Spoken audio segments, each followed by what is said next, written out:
नमस्तुभ्याम, हर हर महादेव। कैसे हैं आप सब? देखिए, आज का ये वीडियो बहुत ही ज्यादा खास होने वाला है। पक्ष में करने वाले दो विशेष उपाय जो कि आपको करना है कपूर से और लौंग से, बहुत ही प्यारे उपाय होने वाला है। देखो, इस बार सितंबर से लेकर के 14 अक्टूबर तक पक्ष के पावन दिन चलेंगे, ठीक है। और इन्हीं पितृपक्ष के 16 दिनों में आपको ये उपाय करना है। आज का ये जो वीडियो है पितृपक्ष में किसी भी एक दिन देखिए ये उपाय, चाहे आप रोज भी कर सकते हैं या किसी एक दिन भी कर सकते हैं या आप आखिरी दिन भी उपाय कर सकते हैं। 16 दिनों में जब आपकी इच्छा हो तब आप ये उपाय कर सकते हैं। इससे आपके पितर जो है वो प्रसन्न होते हैं। ये सबसे प्राचीन उपाय है। इसमें पितरों को भोग भी लग जाता है, इसीलिए ये उपाय बहुत ही ज्यादा खास होने वाला है। तो देखो, पूज्य गुरुदेव की ही कथा सुनकर के समझ करके समझाने का पूरा प्रयास करूंगा, लेकिन उससे पहले वीडियो को लाइक कर दीजिए और भगवान शिव की यदि आप सच्चे भक्त हैं चैनल को जरूर सब्सक्राइब करें। देखिए, हमारे सनातन धर्म में कहते हैं कि अगर आपके पितृ प्रसन्न हो गए ना तो आपके जीवन के सारे दुखों का अंत हो जाता है। तो पितृपक्ष के जो 16 दिन होते हैं ना, ये हमारे पितरों को ही समर्पित होते हैं। हमारे पितृ धरती पर आते हैं और इन 16 दिनों में हम उन्हें याद करें, हम उनके लिए कोई उपाय करें तो वो प्रसन्न होते हैं, क्योंकि उनको लगता है कि हमें ये भूले नहीं हैं, हमें ये समय समय पर याद करते हैं। तो पितरों को प्रसन्न करने के लिए सबसे आसान उपाय एक दीपक। देखो, बहुत ही प्यारे से उपाय होने वाला है, समस्त परेशानियों को दूर करने वाला। देखो, आज के इस पूरे वीडियो में दो सुंदर से उपाय के बारे में हम बात करेंगे। सबसे पहला जो उपाय होगा वो इतना प्यारा है, क्या आप अब उसको करोगे ना तो आपको अलग ही आपके जीवन में एक परिवर्तन देखने को मिलेगा। देखो, पूज्य गुरुदेव क्या कहते हैं, ये उपाय करने से आपके पितृ अतृप्त होते हैं, आपके पितरों को भोग लग जाता है और आपके पितृ जो है वो प्रसन्न हो जाते हैं। देखो, करना क्या है समझना। एक दीपक लेना है, ठीक है। माटी का दीपक लेना है, वो सके तो नया दीपक लेना, ठीक है। या स्टील की ब्रेड लेना, स्टील की प्लेट के ऊपर ये खाली दीपक रखना। साथ में आपको लेना है 2 लौंग के जोड़े, फूल वाले लोग होने चाहिए, खंडित लौंग नहीं होना चाहिए। ये 2 लोग के लिए साथ में आपको लेना है कपूर, ठीक है। कपूर के साथ में आपको लेना है बताशा, ठीक है। एक बताशी लेना। अब देखो, कई लोग बोलेंगे कि भैया हमारे यहाँ तो बताशा है ही नहीं, तो हम क्या करें? तो देखो, अगर आपके यहाँ बताशा नहीं है तो आप बाजार से लेकर के आ जाए, क्योंकि उपाय इस प्रकार से ही आपको करना है।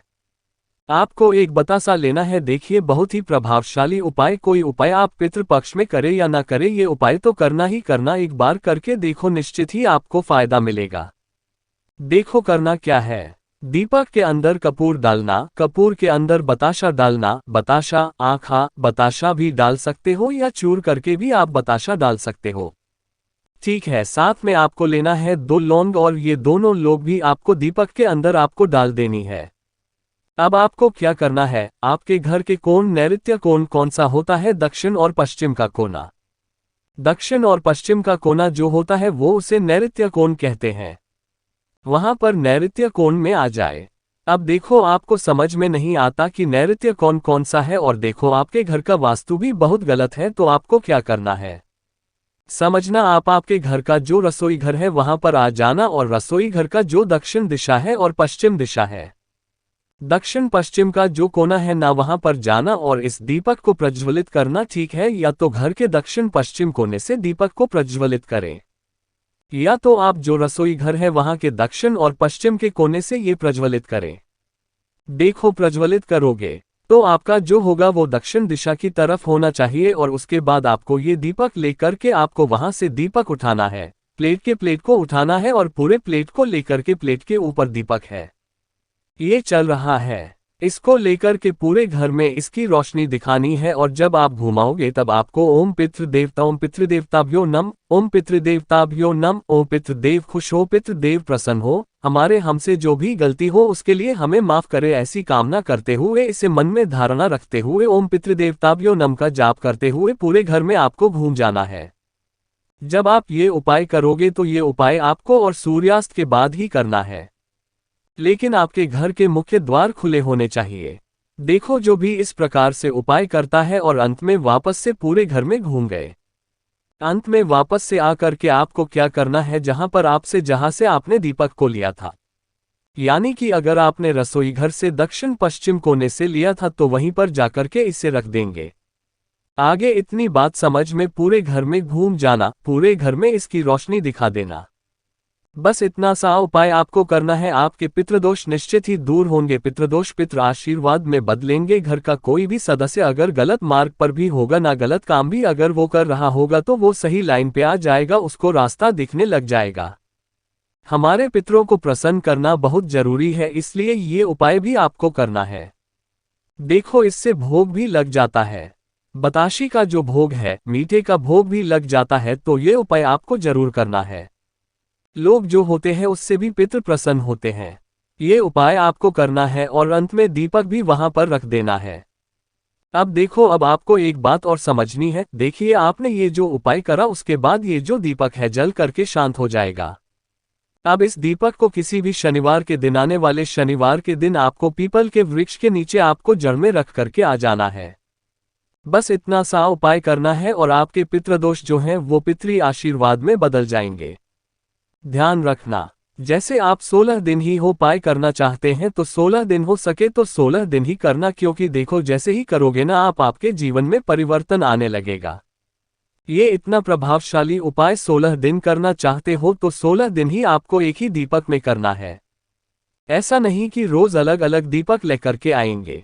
16 दिनों तक एक ही दीपक के अंदर डालते रहना और उससे प्रज्वलित करते रहना, ठीक है। और 16 दिन बाद रात में भले ये दीपक पीपल के वृक्ष के नीचे रख करके आ जाना, नहीं तो आने वाले शनिवार के दिन पीपल के वृक्ष के नीचे रख करके आ जाना। बस इतना सा उपाय करना है।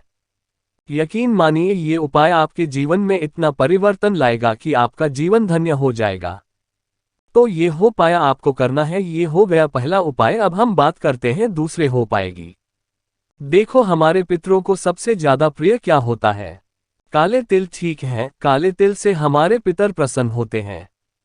काले तिल से भगवान विष्णु प्रसन्न होते हैं, तो काले तिल का उपयोग तो हमें करना ही करना चाहिए।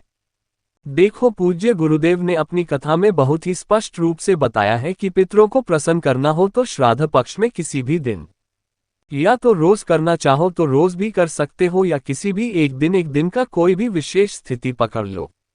जैसे शनिवार हो गया, एकादशी हो गई, अमावस्या हो गई, तब भी आप ये उपाय कर सकते हैं। करना क्या है? एक लंबी बाती का दीपक बनाना है। पूज्य गुरुदेव वो हमेशा कहते हैं कि लंबी बाती वाला पितरों के लिए ही होता है दीपक, जो कि हमारे स्कूल की वृद्धि करता है, जो कि हमारे घर में धन की वृद्धि करता है। इसीलिए लंबी बात का दीपक का प्रयोग करना, उसके अंदर घी डालना, साथ में आपको लेना है 11 काले तिल के दाने और साथ में लेना है थोड़े से चावल के दाने, ठीक है। अब इस उपाय को समझना, ये उपाय भी आपको घर पर ही करना है। कैसे करना है समझना। आपको आपके घर के दक्षिण और पश्चिम कोने में आपको आना है। दक्षिण और पश्चिम कोना, जिससे नैऋत्य कोण कहते हैं, वहां पर आना है और इस दीपक को सबसे पहले जमीन पर साफ करना, पूरी जमीन। उसके ऊपर आपको क्या रखना है? चावल रखना है। जमीन के ऊपर चावल रखना, चावल के ऊपर आपको दीपक रखना है। दीपक की जो बात ये होगी वो दक्षिण दिशा की तरफ होगी।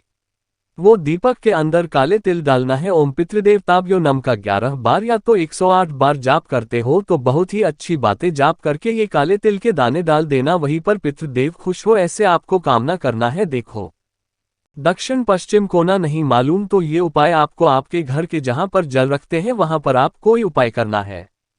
जल यानी कि मटके वाला स्थान जो होता है ना, वहां पर आप ये उपाय करेंगे। वहां पर उपाय करेंगे तो चावल रखना, दीपक रखना। दीपक का जम्मू को गांवों दक्षिण दिशा की तरफ होना चाहिए। उसके अंदर भी आपको काले तिल मिला देना है, ठीक है। ओम पितृदेवताभ्यो आपको जॉब करना है। योग्य दूसरी जगह देखिए, पूज्य गुरुदेव ने एक और जगह बताई है, वो है आपके घर के आसपास। अगर नदी, सरोवर, तालाब, बावड़ी या कुआं हो तो वहां पर भी आप ही उपाय कर सकते हैं। तो बस ध्यान रखना दक्षिण मुखी दीपक होना चाहिए। काले तिल आपको डालना है, बस इतना सा उपाय करना है। देखो अगर आपने ये घर पर उपाय करा है तो आप क्या करना है? जो चावल है, ये जो दीपक है, ये आपको किसी भी पीपल के वृक्ष के नीचे आपको रखकर किया जाना है। ये इस लाल कपड़े में डाल देना है और इसे पोटली का रूप दे देना है, और ये आप पीपल के वृक्ष के नीचे रखकर क्या सकते हैं। बस इतना सा उपाय करना है। ये उपाय 16 दिन अगर करते हो तो सर्वोत्तम होता है, नहीं तो आप किसी भी तिथि पर कर सकते हो। देखो तिथि क्या होता है कि अगर आपको मालूम है कि आपके पूर्वजों की ये तिथि है तो उस दिन भी आप ये उपाय कर सकते हैं। अगर आपको कुछ भी चीज समझ में ना आए तो कमेंट में एक बात पूछ लेना, गलती नहीं करना है। श्री शिवाय, हर हर महादेव।